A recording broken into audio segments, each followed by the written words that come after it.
હર હર મહાદેવ. તમારા અંદર જ શિવ અને શક્તિ છે.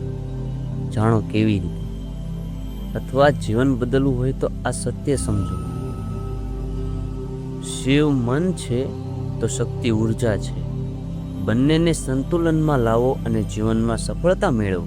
તમારા અંદર જ છે અદ્ભુત શક્તિ. શિવ એટલે શાંતિ અને શક્તિ એટલે ઉર્જા. જ્યારે મન શાંત હોય અને અંદર શક્તિ જાગે ત્યારે જીવન બદલાઈ જાય છે. શિવ અને શક્તિ કોઈ બહાર નથી, તે તો તમારા અંદર જ છે. બસ એને ઓળખો અને તમારા ભાગ્યના માલિક બનો. હર હર મહાદેવ. ઓમ નમઃ પાર્વતી પતિએ. હર હર મહાદેવ હર.